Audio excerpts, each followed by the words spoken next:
नमस्कार मेरे प्यारे दोस्तों। आज आपका एक बार फिर से YouTube के चैनल में स्वागत है। जैसा कि आपको हम पिछली कक्षा में बता चुके थे प्रमेय के बारे में।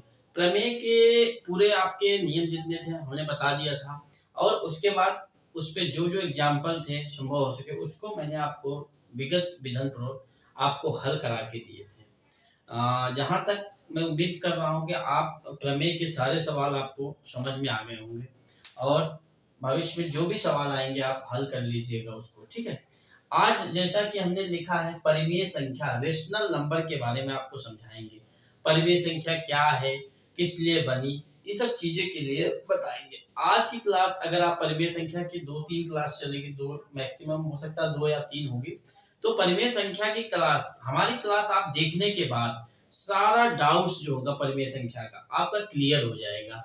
इसके बाद आपका माइंड में कोई भी परिमेय संख्या से रिलेटेड सवाल या डाउट्स मन में रहेंगे नहीं। तो आज की जो क्लास है परिमेय संख्या के बारे में, स्पेशली परिमेय संख्या के बारे में जैसे आप आज ये क्लास पूरा देखेंगे आपका सारा डाउट्स क्लियर हो जाएंगे। सबसे पहले कि परिमेय संख्या क्या है, किसके लिए बनी, क्या है, इस सब के बारे में बताते हैं। ध्यान दीजिएगा, जैसे हमने लिखा है परिमेय संख्या रेशनल नंबर, रेशनल नंबर को ही इंग्लिश में क्या बोलते हैं, परिमेय संख्या। सबसे पहले देखिए परिमेय संख्या की जरूरत क्या पड़ी। ध्यान दीजिएगा, परिमेय संख्या क्या है। परिमेय संख्या किसी भी वस्तु को जैसे हम गिनते हैं, ठीक है, जैसे हम किसी वस्तु को गिनते हैं, 1 हुआ, 2 हुआ, 3 हुआ, 4 हुआ, 5 हुआ, ऐसे लेके अनंत तक। अगर इसको हम गिने तो इसको क्या बोलते हैं, प्राकृतिक संख्या। क्या बोलते हैं मेरे प्यारे दोस्तों, प्राकृतिक संख्या। अब प्राकृतिक संख्या को इंग्लिश में क्या बोलते हैं, नेचुरल नंबर। प्राकृतिक संख्या को इंग्लिश में क्या बोलते हैं, नेचुरल नंबर। अगर 1 से लेके अनंत तक की संख्याएं क्या कही जाती है, प्राकृतिक संख्या। समझ में, 1 से लेके अनंत तक संख्याएं क्या कही जाती हैं, प्राकृतिक संख्या। अगर देखिए ध्यान दीजिएगा, अगर इसी में मैं जीरो जोड़ दूं, अगर इसी संख्या को जीरो से शुरू कर दूं, जैसा है वैसे बस जीरो एक्स्ट्रा लगा दूं, तो इसी को क्या अनंत तक जीरो, 0 1 2 3 4 से इंफिनिट अनंत तक की संख्याएं को क्या बोला जाता है मेरे प्यारे दोस्तों, पूर्ण संख्या। क्या बोला जाता है, पूर्ण संख्या। इसको इंग्लिश में क्या बोलते हैं, होल नंबर। क्या बोलेंगे, होल नंबर। ध्यान दीजिएगा, अगर किसी संख्या में जीरो लग जाए, इसको मैं पिछले क्लास में ही आपको विधि पूर्वक बता चुका हूं। अगर बेसिक जो क्लास हमारी है इसमें आप ध्यान दीजिएगा, इसको मैं पूरी तरह आपको बता चुका हूं। तो जीरो लगाने पे ये संख्या क्या हुई, पूर्ण संख्या हो गई। अच्छा ध्यान दीजिए, ये जो पूर्ण संख्या प्राकृतिक होते हैं, अगर भाई इसमें जैसे कोई चिन्ह नहीं लगा, जैसे 1 देखिए लिखा है, 2 लिखा है, 3 लिखा है, अगर इसके आगे कोई भी चिन्ह नहीं लगा है तो हम इसको प्लस में मानते हैं। आप देखिए इसका सबसे बड़ा उदाहरण देखिए, पहले होता था आपके मोबाइल में कि जैसे मोबाइल में माइनस बैलेंस भी होता था। जैसे आपके प्लस बैलेंस क्या लिखता है कि प्लस 25 रुपए या प्लस 30 रुपए लिखता है, नहीं लिखता। अगर आप देखते हैं कि हाँ यार कितना बैलेंस है, 25 रुपया है, अगर माइनस जब लिखना होगा तो मोबाइल में खुद लिख देगा माइनस 25 रुपए आपके अकाउंट में है। तो माइनस मतलब जब जीरो से जाके माइनस होगा तब समझिएगा वो चिन्ह लगाएगा। इसलिए धनात्मक के लिए कोई चिन्ह नहीं लगता, अगर ऋण रहेगा तो उसको चिन्ह लगाया जाएगा। तो अगर इसको होगा, इसको धनात्मक पूर्ण संख्या बोलते हैं, धनात्मक पूर्ण संख्या। अगर इसी में -1 हो गया, -2 हो गया, -3, इसको क्या बोलेंगे, ऋणात्मक, ऋणात्मक पूर्ण संख्या या ऋणात्मक परिमेय संख्या या ऋणात्मक प्राकृतिक, जो भी हो, आप ऋणात्मक का चिन्ह लगा है तो ऋणात्मक बोलेंगे, ठीक है। तो अगर नहीं लगा है तो उसको धनात्मक बोलेंगे, ठीक है। अब ध्यान दीजिए, आप बोलिएगा कि परिमेय संख्या। अब देखिए परिमेय संख्या क्यों जरूरत पड़ी उसके बारे में ध्यान देते हैं कि परिमेय संख्या की जरूरत क्यों पड़ी, क्या है परिमेय संख्या, उसके बारे में एक बार देख लीजिए। समझ में आपको, ध्यान दीजिए परिमेय संख्या क्या है। मान लीजिए किसी चीज की लंबाई या किसी खंभे की लंबाई, मान लीजिए किसी खंभे की लंबाई मान लीजिए 600 मीटर है। कितना है, 600 मीटर है। किसी खंभे की लंबाई कितनी है, 600 मीटर है। अगर आपसे पूछ दिया जाए, जैसे बड़ी राशि में हमको बताइए भाई खंभे की लंबाई कितना है, 600 मीटर है, आपसे कोई पूछ लिया कि भाई हमको किलोमीटर में बताइए, तो तो अब आप क्या करिएगा, इसको किलोमीटर में बदलिएगा कि नहीं। अब 1 किलोमीटर में कितना मीटर होता है, 1 किलोमीटर में 1000 मीटर ना। तो अगर 600 मीटर है, इसमें हम क्या करेंगे, 1000 से भाग दे देंगे। अरे भाई 1000 ज्यादा है, एक जीरो से जीरो, एक जीरो से जीरो, तो 6/10 आया। इसको छोटा कर दे, 2 3 6, 2 5 6 10, कितना आया, 3 बटा कितना आया 5, लेकिन मीटर्स नहीं, किलोमीटर में। समझ में आया आपको, 3/5 आया, लेकिन किस में आया, किलोमीटर में आया। अगर खंभे की लंबाई 600 मीटर है, तो इसको अगर हम किलोमीटर में दिखाना 3/5, तो इसीलिए परिमेय संख्या की जरूरत पड़ी। समझ में आया आपको, इसी को मान को प्राप्त होता है। समझ में आया। अब ध्यान दीजिए, परिमेय संख्या अगर इसी को, ठीक है, अगर 3/5 है, ये किसमें है, प्लस में है। अगर कोई चीज प्लस में है, तो इसका मतलब ऊंचाई हो गई, ठीक है, ऊंचाई हो गई। अगर इसी चीज को हम 3/5 माइनस कर दिए, तो इसका मतलब क्या हो गई बताइए, गहराई हो गई।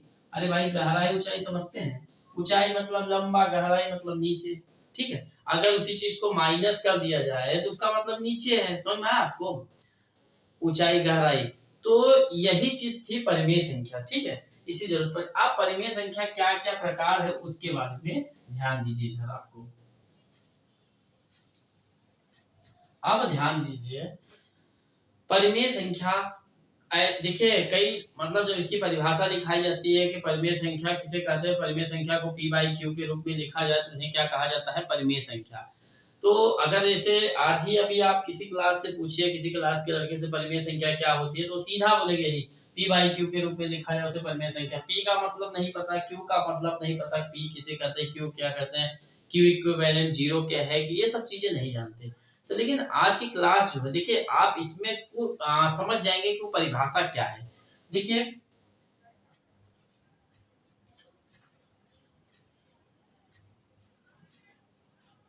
परिमेय संख्या, ठीक है, परिमेय संख्या, परिमेय संख्या को q/q के रूप में, परिमेय संख्या को p/q के रूप में परिभाषित किया जाता है। किसमें परिभाषित, परिभाषित मतलब लिखा जाता है, किया गया है। परिमेय संख्या को p/q के रूप में परिभाषित किया जाता है। अगर p/q के रूप में है तो वो परिमेय संख्या है। लेकिन जहां, एक देख लीजिएगा, ध्यान दीजिएगा, जहां p और q, जहां p और q क्या है, पूर्णांक होना चाहिए। जहां p और q क्या है, पूर्णांक है, ठीक है। जहां p और q क्या है, पूर्णांक है। और एक रूल और है इसमें, ध्यान दीजिएगा, और q बराबर 0, q नहीं बराबर, q बराबर 0 के बराबर नहीं होना चाहिए। समझ में आया आपको, q जो है 0 के बराबर नहीं होना चाहिए। समझ में आया आपको।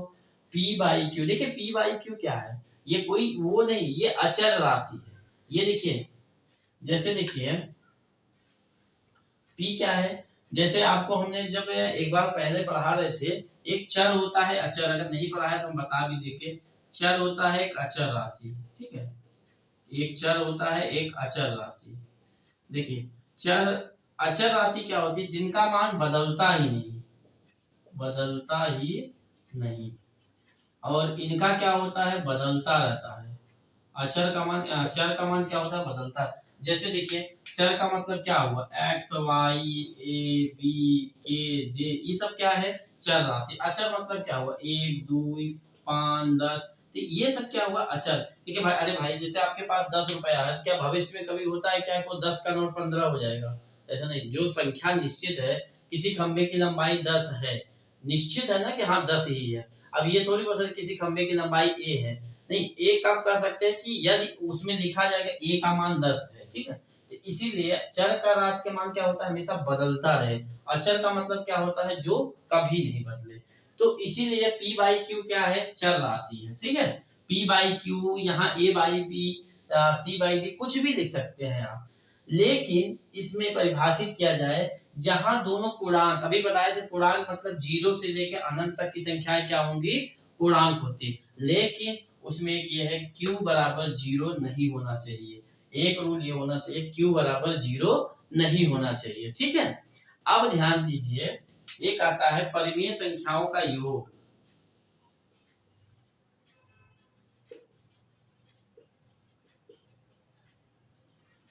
परिमेय संख्याओं का योग। अब परिमेय संख्याओं का योग कैसे, ध्यान दीजिएगा, जैसे कोई भी परिमेय संख्या ले लीजिए, मान लीजिए 3/4 ले लीजिए, प्लस मान लीजिए -3/5 ले लीजिए। ठीक है, अब ध्यान दीजिए, इसको हल करने के लिए क्या करना पड़ेगा, 3/4 ले लीजिए, प्लस का माइनस में गुणा होगा तो माइनस हो जाएगा, 3/5 हो जाएगा। अब इनके हर बराबर नहीं है, 5 तिहाई 15, 5 चौक 20, 4 तिहाई 12, 4 पंचे 20। अब ध्यान दीजिए, -3/20 आया, सॉरी 15 बड़ा है, 3/20 आया। तब अब देखिए परिमेय संख्याओं का योग कितना होगा, परिमेय संख्याओं का योग मतलब उनका जोड़ लिए, जोड़ के 3/20 आया, इन्हीं को क्या बोला था, परिमेय संख्याओं का योग बोला जाए। समझ में आया। अब ध्यान दीजिए, इसमें कभी भी ध्यान दीजिएगा, अगर 3/20 किस में है बताइए, धन में है कि ऋण में है, कोई चिन्ह नहीं लगा, मतलब धनात्मक परिमेय संख्या, धनात्मक परिमेय संख्या। अगर इसी चीज को मान लीजिए मैंने मैंने लिख लिया -3/20, तो ये क्या हो जाएगा, ऋणात्मक परिमेय संख्या। क्या हो जाएगा, ऋणात्मक परिमेय संख्या।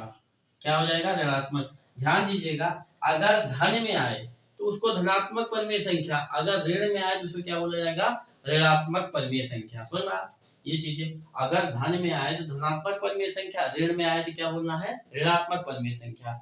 अब ध्यान दीजिए, एक इसमें नोट करके और भी लिख लीजिए, परिमेय संख्याओं का जो योगफल होगा वो भी परिमेय संख्या होगी। जैसे परिमेय संख्याओं का योग किए तो योग को ही तो जब योग करेंगे तो ये योगफल हुआ, ये क्या हुआ, इसका योगफल ना। तो परिमेय संख्याओं का जो योग होगा, परिमेय संख्याओं का योग जो होगा वो भी योग, जो परिमेय संख्याओं का योग करके जो योगफल प्राप्त होगा उसको भी हम लोग क्या बोलेंगे, परिमेय संख्या। हमेशा परिमेय संख्याओं का जो योगफल होगा वो भी हमेशा क्या आएगा, परिमेय संख्या ही आएगी। परिमेय संख्याओं का योगफल भी परिमेय संख्या होती है। अच्छा ध्यान दीजिए एक चीज और, अगर दो परिमेय संख्याएं हैं ना, दो परिमेय संख्याओं का क्रम बदलने पर, दो परिमेय संख्याओं का क्रम बदलने पर, क्रम बदल कर जोड़ने पर, क्रम बदलने पर योगफल जो होगा, योगफल जो होगा वो समान रहेगा। क्या रहेगा, समान रहेगा। ध्यान दीजिएगा, दो परिमेय संख्याओं का जो योगफल होता है क्रम बदलने पर भी वही रहेगा। जैसे इसमें ध्यान दीजिएगा, इधर जैसे p/q है, धन r/s दे दिया, अगर r/s और धन p/q को लिख दिए, देखिए इसको हम यहाँ का सेकेंड नंबर पर कर दिए, इसको पहले कर दिए, इसको परिवर्तित होने पर भी योगफल में कोई भी चेंजेस नहीं आएगी। जैसे ये एग्जांपल है ना, अगर हम 3/4 प्लस इसको मान लीजिए -3/4 प्लस 3/4 ना, इसको अगर हम पहले इधर कर दे तो जो योगफल आएगा वो हमेशा एक ही रहेगा। ऐसा नहीं कि इसका ऐसा कर दिए तो इसका अलग अलग नहीं आएगा, जो इनका योगफल होगा वो क्या होगा, समान रहेगा। समझ में आया ये चीजें, परिमेय संख्या के बारे में समझ में आया, योगफल समझ में आया, इनका परिमेय संख्या का योगफल क्या होगा, हमेशा समान रहेगा। ठीक है,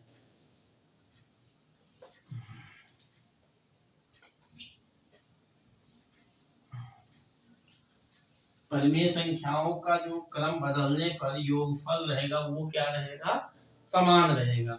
ये चीजें आपको समझ में आया। अब आते हैं परिमेय संख्याओं का घटाना, गुणा, भाग। परिमेय संख्या का एक घटाना देख लेते हैं अपने। परिमेय संख्या का मान लीजिए 5/3 दिया, -4/5 दे दिया। ठीक है, 5/3 घटाना। आप बोलिएगा इसको करिए, तो मान लीजिए इसका रास्ता कितना होगा, अरे भाई 15 होगा ना, 1 गुणे 3 1 गुणे 5 5 ये 15, तो 3 का 5 आएगा, 5 5 बचे 25, इसका भाग दीजिए, इसमें 5 आया भागफल, भागफल का गुणा इसमें करिए, 5 तिहाई 15, 3 आया, 3 चौक 12। अब इसको घटा दीजिए, 5 में से 2 गए 3, 2 में से गए 13/15 आया। तो इसी को क्या कहा जाएगा, परिमेय संख्याओं का घटाना। अब आप बोलिएगा सर ये तो घटाना भिन्न की सर, अरे भाई आपकी परिमेय संख्या ही आपकी भिन्न है, समझ में आया आपको। परिमेय संख्या को ही क्या कहते हैं, भिन्न। सभी भिन्न ही परिमेय संख्या है, एक नोट करके लिख लीजिएगा इसमें, सभी भिन्न परिमेय संख्या है। सभी भिन्न क्या है, परिमेय संख्या है। सभी भिन्न क्या है, परिमेय संख्या है। सभी भिन्न आपकी परिमेय संख्या है। एक और इसमें जैसे देखिए कल हम जैसे देखिए सभी भिन्न आपकी क्या है, परिमेय संख्या है। अब परिमेय संख्याओं का गुणा की बात करते हैं हम, चाहे भिन्न संख्याओं का गुणा चाहे परिमेय संख्या। मान लीजिए 3/5 दिया गुणे 4/6 दे दिया। अब आप इसको गुणा करने के लिए कुछ नहीं करना है, सीधा सा फंडा है, डायरेक्ट गुणा करिए, 3 चौक 12 5 6 30, आगे की नहीं। गुणा करने में कोई दिक्कत नहीं है, गुणा क्या करते हैं, सीधा आप गुणा कर सकते हैं, समझ में आया आपको, सीधा आप गुणा कर सकते हैं। अगर अब गुणा की बात की जाए, एक आता है इसमें भाग, थोड़ा सा भाग ध्यान दीजिएगा भाग के बारे में। अगर इसी को मैं भाग देके लिखता हूँ, यहीं पे अगर भाग का चिन्ह लग जाए, 3/5 भागे 4/6, कितने लोग इसको लगा सकते हैं, कृपया कमेंट बॉक्स में लिखें कि हम इसको लगा सकते हैं, कितने लोग। ये भिन्न का भाग भी होता है, ध्यान दीजिए इस सवाल को। कभी भी ऐसा है 3/5 है, ये है, इसको क्या लगाएंगे, यहाँ गुणा लगाएंगे, जैसे गुणा लगाएंगे इनका चिन्ह क्या हो जाएगा, परिवर्तित हो जाएगा, चिन्ह नहीं अंक, ये अंश का हर का अंश हो जाएगा, तो 6/4 हो जाएगा, ठीक है। तो 6 तिरिक 18 5 चौक 20, ये हो गया आपका आंसर। समझ में आया, ये भाग समझ में आया। एक भाग और देख लीजिए, मान लीजिए 8/16 दे दिया जाए ना, भागे, ठीक है, 8/16 दोनों को भाग दे दिया जाए। इसको आप हल करके बताइए, कृपया आप मुझे सभी लोग हल करके बताएं इसको कैसे हल होगा।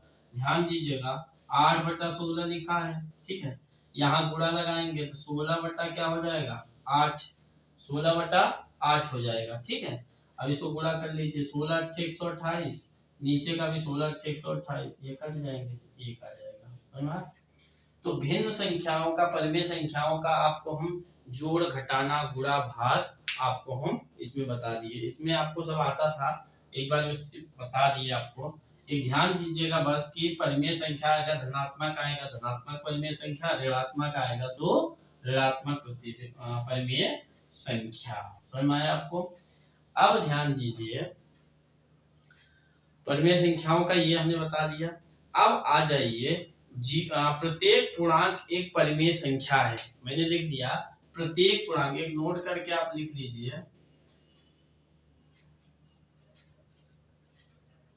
प्रत्येक पूर्णांक एक परिमेय संख्या है। प्रत्येक पूर्णांक आपकी एक परिमेय संख्या आती है ना। अब आपके माइंड में एक उठता होगा कि सर प्राकृतिक संख्या तो एक से उठती है, तो प्राकृतिक संख्या एक से लेकर अनंत तक को क्या कहा जाता है, प्राकृतिक संख्या। तो आप बोलिएगा सर इसमें तो जीरो लगा है, आपके माइंड में उठ रहा होगा कि यार जीरो कैसे परिमेय संख्या है। तो जीरो के बारे में ही देखिए कि मैं जीरो को बता। अच्छा ध्यान दीजिए, सबको तो आपको 1 2 का तो समझ में आया होगा कि सर एक हो सकता है परिमेय संख्या, 2 3, लेकिन जीरो का क्या फंडा है, तो जीरो का एक बार देख लीजिए। अच्छा देखिए सभी पढ़ाएंगे, जीरो को हम ध्यान दीजिएगा, जीरो को हम ऐसा लिख सकते हैं क्या, जीरो को 0/1 ऐसा लिख सकते हैं, 0/2, 0/3, 0/4 ऐसे करके अनंत तक लिख सकते हैं, लिख सकते हैं कि नहीं। और माइनस की जहां तक बात हो, 0/-1, 0/-2, 0/-3, 0/-4 ऐसे लिख के अनंत तक लिख सकते हैं। अरे भाई किसी भी संख्या को अगर जीरो में भाग देंगे तो वो संख्या जीरो हो जाएगी, मैं मानता हूँ आपकी बात, लेकिन लिख तो सकते हैं। अरे भाई जैसे 10/5 है, ठीक है, 10/5 को भाग दीजिएगा तो 2, लेकिन भाग देने पे 2 आ रहा, हम लिख तो इतना सकते हैं कि नहीं, लिखने की तो हमको आजादी है। ये तो आप डिवाइडेड कर रहे हैं तभी आ रहा है ना, हम वही चीज ये बोल रहे हैं, आप लिख तो ऐसा सकते हैं, चाहे इसको लिखे चाहे जीरो लिखिए, बराबर तो हो रहा है ना। अरे भाई जैसे जीरो का भाग दीजिएगा जीरो, लेकिन हम भाग नहीं दे रहे हैं, इतना लिख के मान लीजिए हमने माना जीरो है, तो इसलिए इसमें लिख सकते हैं। तो इसके अनुसार क्या हुआ, जीरो एक परिमेय संख्या हुआ। अब देखिए उसके शर्त क्या होते हैं, जीरो परिमेय संख्या है, ऐसे हम व्यक्त तो कर सकते हैं ना, जीरो को ऐसा लिख व्यक्त कर सकते हैं। अब जीरो बराबर, अगर जीरो बराबर पी बाई क्यू होगा तभी तो परिमेय संख्या होगी।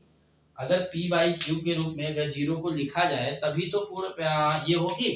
अब जहां पे ना ध्यान दीजिएगा, जहां p बराबर जीरो होना चाहिए, चलिए चल जाएगा, एक साथ ये क्यों पूर्णांक होना चाहिए, p बाई जीरो क्यों क्या होना चाहिए, पूर्णांक होना चाहिए, क्या होना चाहिए, क्यों पूर्णांक। लेकिन एक शर्त और है, q is not equal to zero, मतलब q का मान जीरो नहीं होना चाहिए।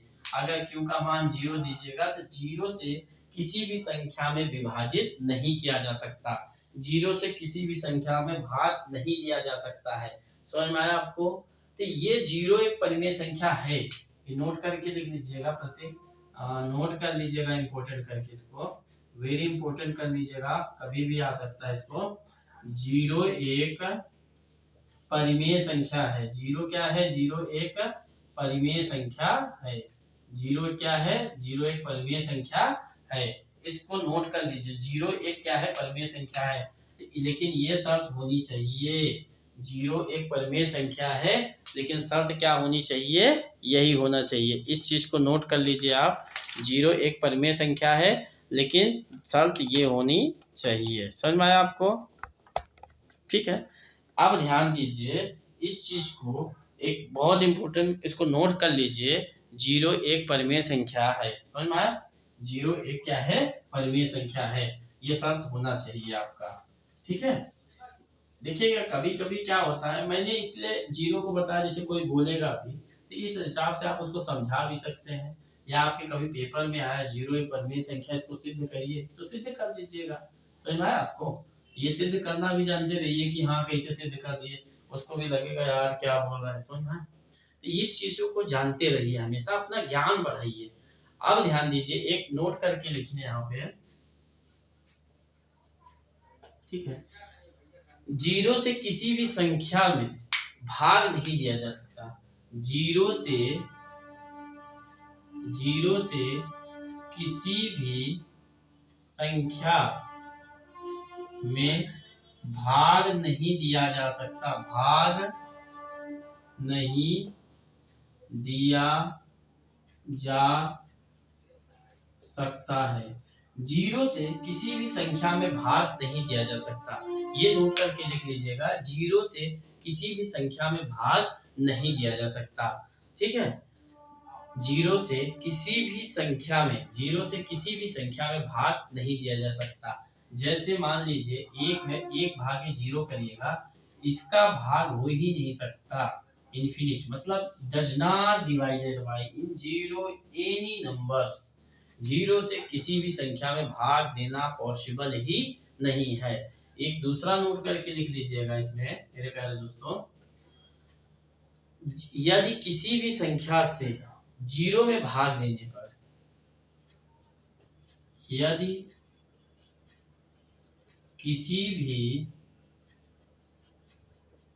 संख्या से जीरो में भाग देने पर वह संख्या जीरो हो जाती है, लड्डू हो जाता है, लड्डू खाए हैं आप लोग, लड्डू का मतलब जीरो, लड्डू गोल होता है, समझना। तो अगर किसी भी संख्या में जीरो से भाग लेने पर, जीरो से किसी भी संख्या में कितनी बड़ी भी संख्या है, जीरो से भाग देने पर उसका मान क्या हो जाता है, लड्डू, लड्डू समझते हैं। किसी भी संख्या में जीरो से भाग देने पर वह संख्या क्या हो जाती है, जीरो हो जाती है, ये समझ में आया। जैसे किसी भी संख्या मान लीजिए जीरो से भाग दीजिएगा, तो किसी भी संख्या में जीरो से किसी भी संख्या से, किसी भी संख्या से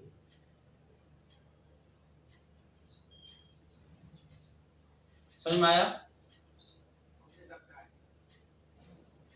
किसी भी संख्या, देखिए दोनों में बहुत परिवर्तन है। जीरो से किसी भी संख्या में भाग नहीं दिया जा सकता, किसी भी संख्या से जीरो में भाग देने पर, समझ में आया? जैसे यहाँ पे मान लीजिए 5 है, जीरो में भाग दीजिएगा, इसका मान जीरो। मान लीजिए 5, 8, 9, 10, 11, 12, 13, 14, 15 इतना संख्या, इसको जीरो से भाग दीजिएगा तो क्या हो जाएगा? जीरो हो जाएगा। किसी भी संख्या से जीरो में भाग देने पर वो संख्या क्या हो जाएगी? इसको देखिए ऐसे, जीरो, जीरो रहेगा नीचे, और मान लीजिए कोई भी संख्या 999 लीजिएगा, कुछ भी लीजिए तो जीरो हो जाएगा। समझ में आया ये चीजें? अब ध्यान दीजिए, आपका आज परिमेय संख्या के बारे में इतना था। कल हम आपको नेक्स्ट क्लास में परिमेय संख्याओं का योगात्मक प्रतिलोम बताएंगे कि परिमेय संख्याओं का योगात्मक प्रतिलोम मतलब जिसको जोड़ने पे शून्य हो जाता है, कैसे बनाया जाता है वो बताएंगे आपको। परिमेय संख्याओं का योगात्मक प्रतिलोम जीरो करना होता है, गुणात्मक प्रतिलोम 1 आना चाहिए। ये सब क्लास कल का बता देंगे। कैसे दो परिमेय संख्याओं के बीच में हम कैसे अनंत परिमेय संख्या निकाल सकते हैं, कैसे शून्य का गुणात्मक प्रतिलोम क्या होगा, ये सब आपको हम नेक्स्ट क्लास में बताएंगे। कैसे स्क्वायर होता है, तो ये सब नेक्स्ट क्लास में बताते हैं। अगले क्लास में हो सकता है परिमेय खत्म हो जाए, नहीं तो एक और चलता है। आज की क्लास के लिए इतना ही, मिलते हैं नेक्स्ट क्लास में। नमस्कार।